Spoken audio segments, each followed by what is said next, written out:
Pertama-tama saya ingin mengucapkan terima kasih atas kehadirannya dalam situasi pandemi di saat ini.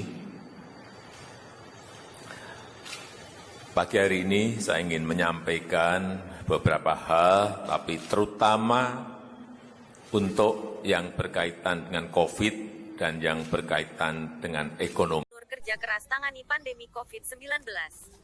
Ini, Jakarta, Laras Pos Presiden Joko Widodo memberikan sejumlah arahan kepada para gubernur dalam rangka menangani pandemi COVID-19 di Istana Kepresidenan Bogor, Jawa Barat, pada Rabu, tanggal 15 Juli tahun 2020.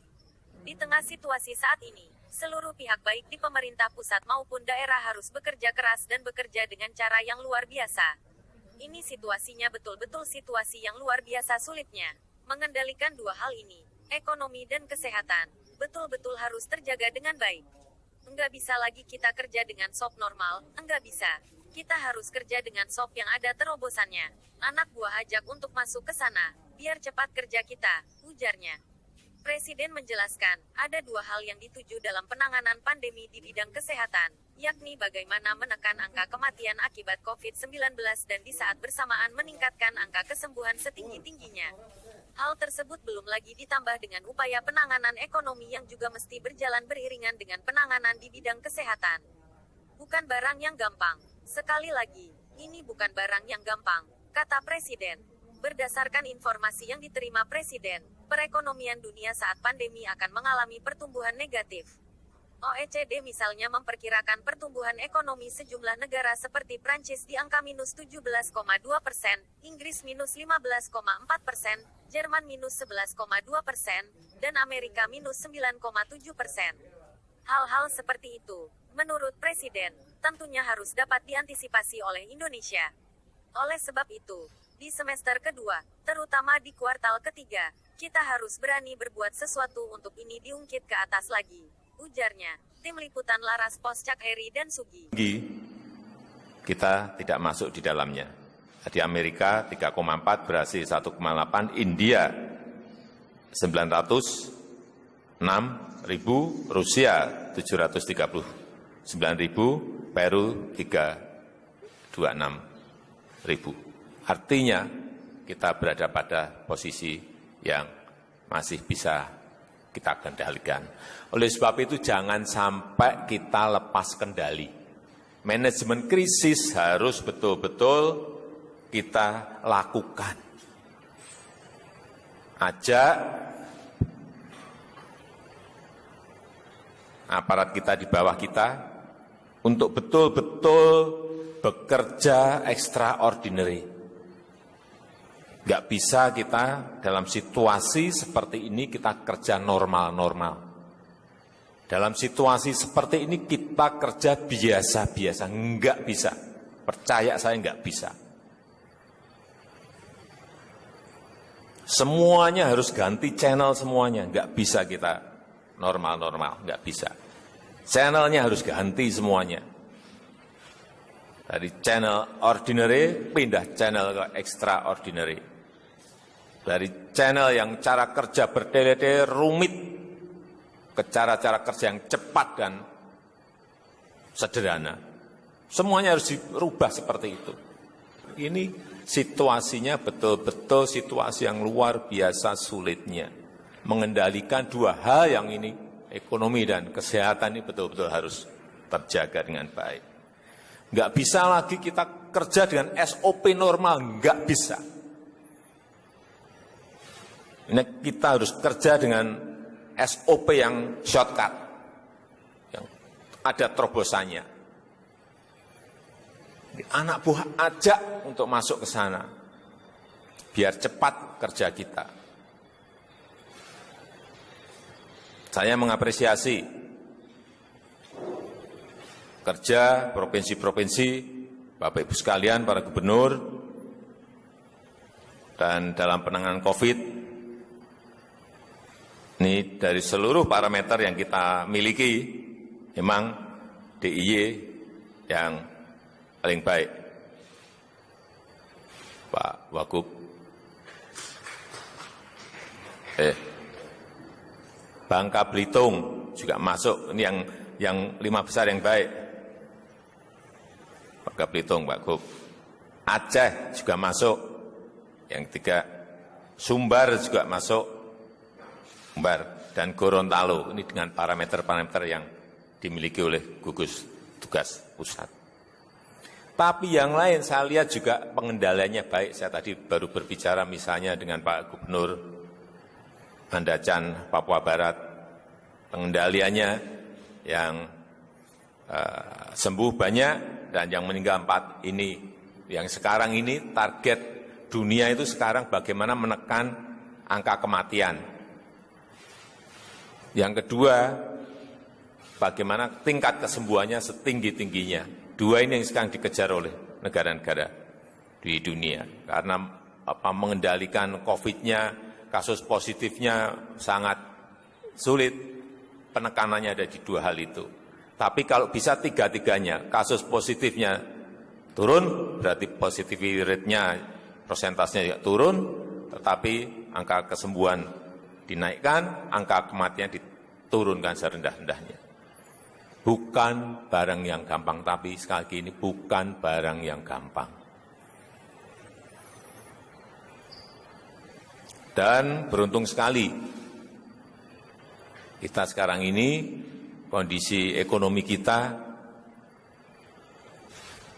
meskipun di kuartal kedua, pertumbuhannya kemungkinan, ini dari hitungan pagi tadi yang saya terima, kuartal kedua mungkin kita bisa minus ke 4,3. Di kuartal pertama kita masih positif 2,97.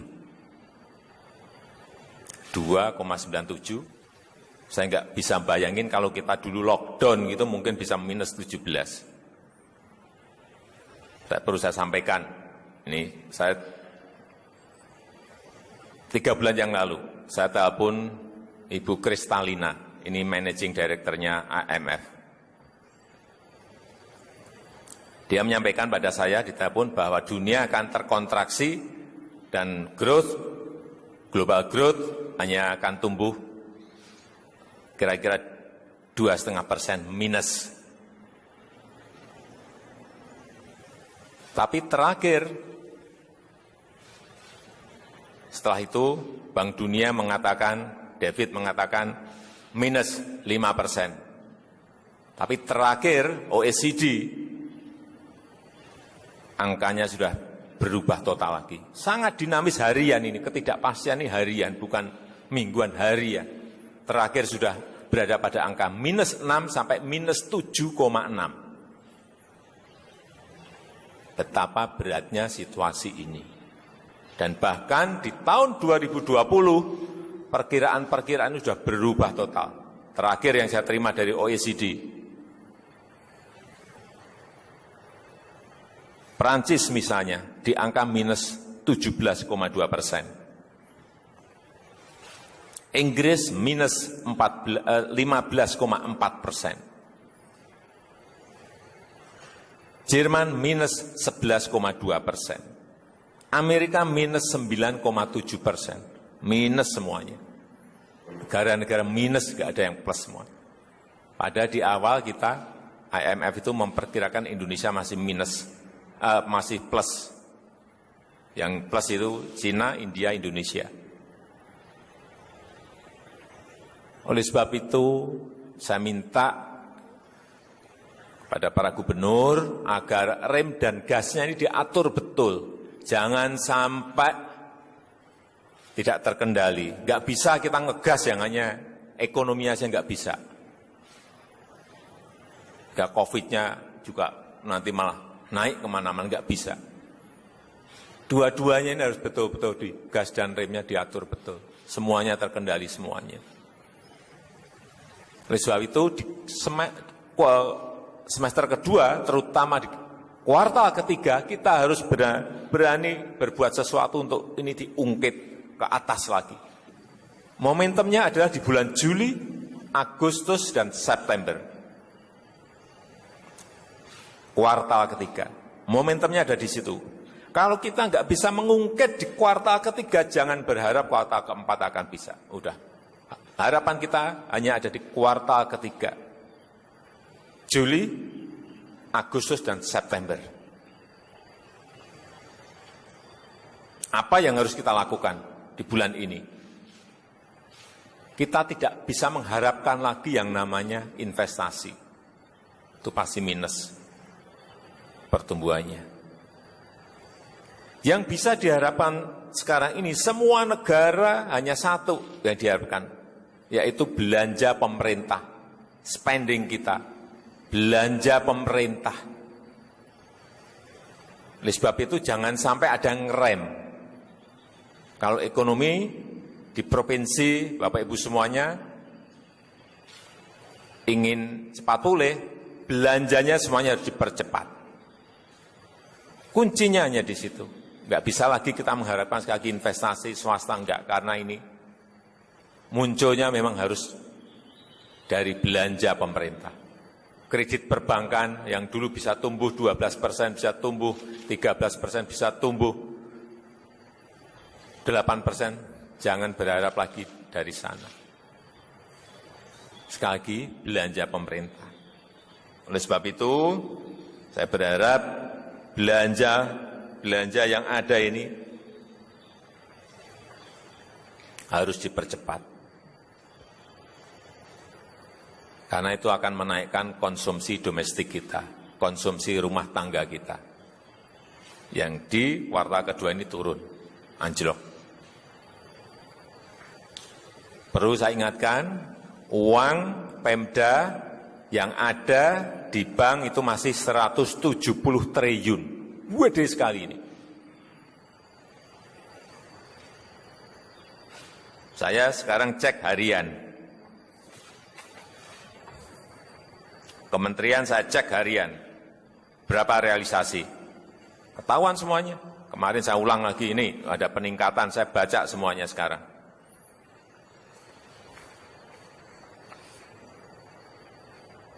Kementerian ini berapa persen, belanja modalnya baru berapa persen, semuanya kelihatan sekarang. Harian pun sekarang ini saya pegang provinsi, kabupaten, dan kota. Saya berikan contoh, misalnya realisasi APBD untuk provinsi.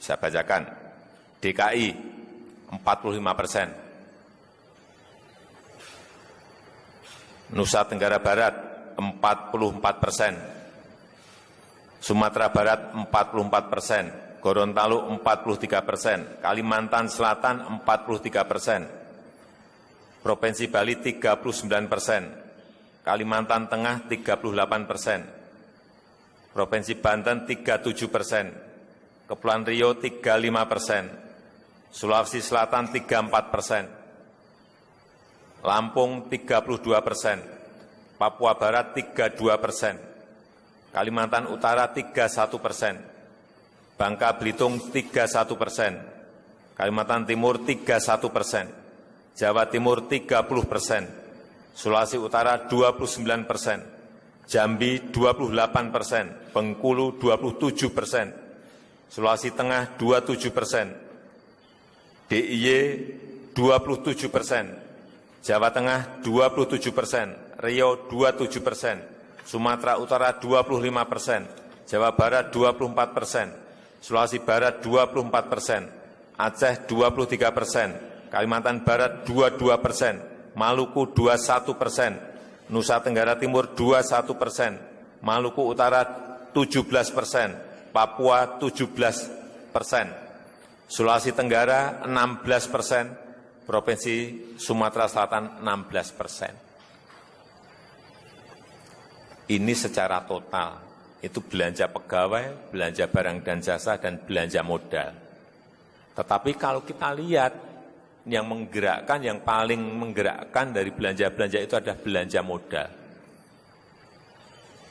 Karena yang pegawai itu rutin. Belanja modal, coba kita lihat. Sumatera Selatan hati-hati masih 1,4. Ini sudah bulan Juli. Belanja modalnya. Sulawesi Tenggara, belanja modal 5,6. Papua 4,8. Maluku Utara 10,3, NTT 19,6, ini belanja modal. Kalimantan Barat 5,5% belanja modal.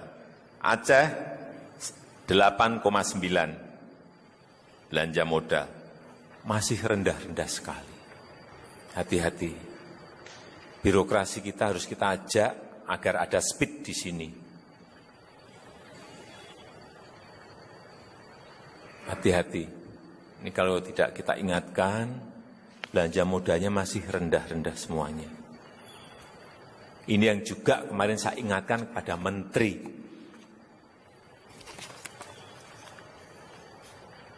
Nanti LKPP juga biar menyampaikan, Kepala LKPP, gimana kecepatan itu, terutama belanja barang dan jasa ini bisa dilakukan dengan cepat, termasuk belanja modal.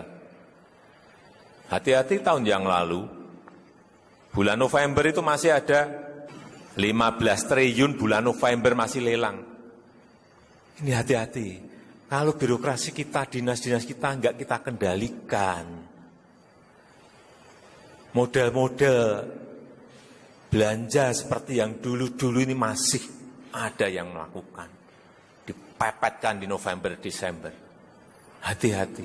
Sekarang ini yang kita butuhkan untuk semua provinsi adalah Juli, Agustus, September sekali lagi. Nanti Pak Roni biar sampaikan bagaimana SE yang dikeluarkan untuk mempercepat itu. Sekarang kita dampingi BPKP ngecek terus juga agar tidak ada terjadi kekeliruan. Saya kira Bapak Ibu para gubernur juga bisa melakukan hal yang sama agar betul-betul belanja kita ini bisa cepat. Kalau kita sudah memiliki angka-angka seperti ini, ya, sudah kelihatan semuanya.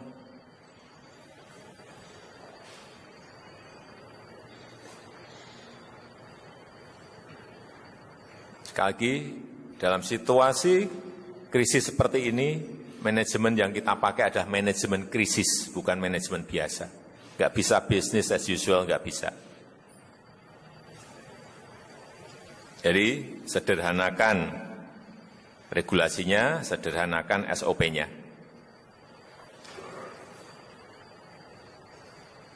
Yang terakhir, ini kembali ke COVID, saya meyakini para kepala daerah, utamanya para gubernur, bisa mengontrol manajemen pengendalian COVID ini, sehingga benar-benar kita dianggap memiliki kemampuan dalam mengelola negara ini. Yang kedua, saya juga akan segera mengeluarkan inpres kepada gubernur dalam rangka apa? Agar keluar yang namanya sanksi untuk pelanggar protokol. Saya kira sudah ada yang mendahului Jawa Barat, saya kira sudah mulai memberi sanksi. Memang harus diberi sanksi. Kalau enggak, masyarakat kita ini tidak memiliki kesadaran untuk pakai masker, untuk jaga jarak, dan kita serahkan kepada gubernur sesuai dengan kearifan lokal masing-masing mengenai sanksi ini memang harus ada. Dan inpres itu bisa dijadikan payung dalam nanti Bapak Ibu mengeluarkan peraturan gubernurnya. Saya rasa itu yang bisa saya sampaikan pada kesempatan yang baik ini. Sekali lagi terima kasih atas kehadiran Bapak Ibu para gubernur, para wakil gubernur pada pagi hari ini, dan negara, rakyat, dan bangsa mengharapkan sekali kita semuanya bekerja keras dalam mengendalikan COVID maupun ekonomi di negara kita. Terima kasih. Wassalamualaikum warahmatullahi wabarakatuh.